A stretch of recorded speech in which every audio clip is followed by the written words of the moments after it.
Nous savons créer des séries automatiques de dates et de nombres pour ne pas avoir à les construire manuellement. Mais lorsqu'il est question de réaliser des suites logiques avec des lettres de l'alphabet, la poignée d'Excel ne réagit plus. Pourtant, si nous souhaitons utiliser ces séries de lettres pour différentes raisons comme réaliser des étiquetages de lignes et de colonnes, par exemple, le premier réflexe est d'inscrire manuellement ces lettres les unes à la suite des autres. C'est fort dommage et fastidieux, d'autant qu'il existe bien une astuce pour créer automatiquement ces suites alphabétiques grâce à la fonction char embarquant la fonction ligne. Pour démontrer cette nouvelle astuce Excel, nous proposons d'appuyer l'étude sur un classeur offrant un tableau dont les lignes et les colonnes sont en attente d'étiquetage automatique. Et comme toujours, ce classeur est offert au téléchargement depuis le site bombache.fr. Nous découvrons effectivement un tableau recensant des références de produits. Comme vous pouvez le voir, la ligne et la colonne d'en-tête, eh bien ma foi, sont vides. Elles attendent ces étiquetages automatiques par des lettres de l'alphabet incrémentées. En ligne d'en-tête, nous souhaitons étiqueter ces colonnes avec des lettres en majuscules.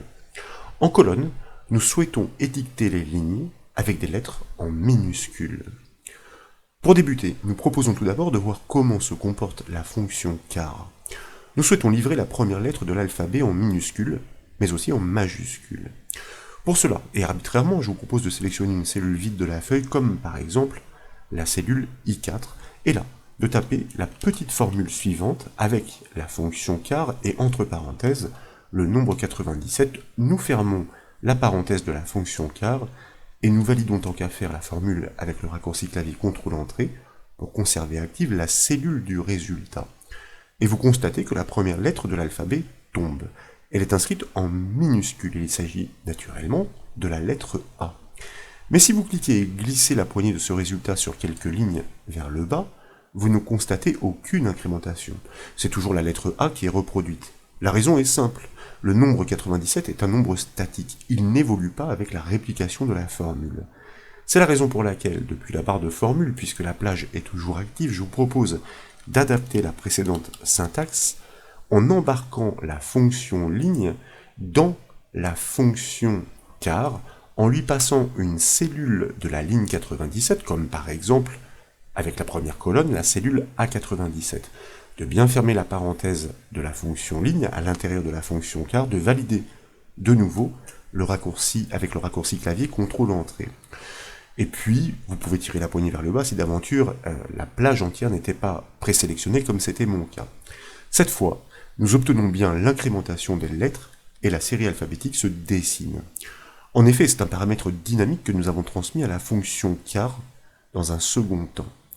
La fonction Excel ligne renvoie à l'indice de ligne d'une cellule dont les coordonnées lui sont passées en paramètres. Avec la cellule A97, elle retourne le nombre 97. Et en répliquant la formule sur les lignes du dessous, elle pointe d'abord sur la cellule A98, puis A99, et ainsi de suite. Elle fournit donc les numéros suivants à la fonction char, qui se charge de restituer les lettres correspondantes de l'alphabet. Sachez enfin que pour produire la première lettre de l'alphabet en majuscule, il faut fournir le nombre 65 à la fonction char. Ce que nous pouvons voir ici, par exemple, juste en dessous, voyez-vous, nous allons exploiter la fonction char, nous lui passons le nombre 65, nous validons par le raccourci clavier CTRL-Entrée pour obtenir effectivement la lettre A en majuscule. Et avec le numéro suivant, 66, 67, eh bien ce sont naturellement les lettres suivantes en majuscule qui sont produites. Vous l'avez compris, tout est dit.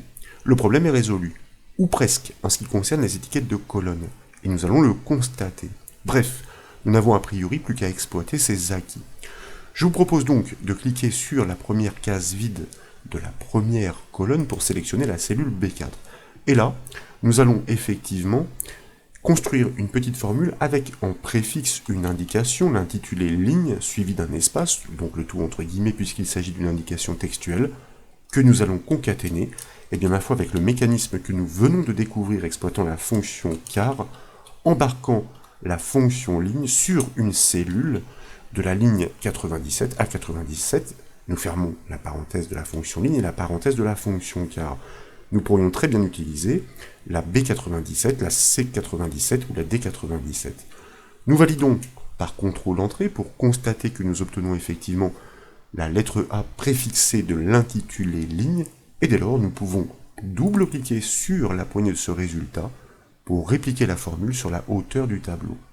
Et comme vous pouvez le voir, toutes les lignes du tableau sont désormais automatiquement étiquetées avec des lettres de l'alphabet qui se suivent logiquement.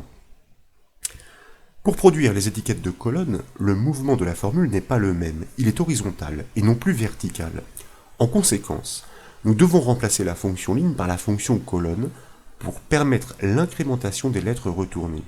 Cependant, encore faut-il savoir quelle est la colonne capable de retourner le numéro 65, sachant qu'à la fin de l'alphabet, nous nous arrêtons au nombre 26. Eh bien, il s'agit de la colonne BM1. Faut-il encore le savoir, diriez-vous? Certes, mais nous avions appris à convertir les numéros en lettres et les lettres en numéros à l'occasion d'une formation qui est disponible sur le site bombache.fr. Donc, en cellule C3, eh bien, je vous propose, ma foi, de taper la formule suivante.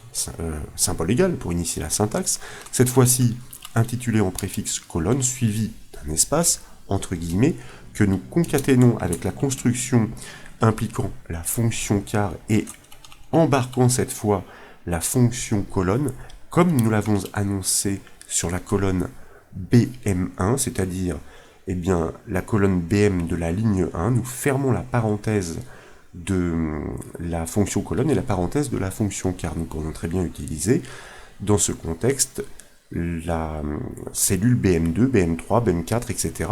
puisque ici, la fonction colonne renvoie l'indice de colonne et pas l'indice de ligne.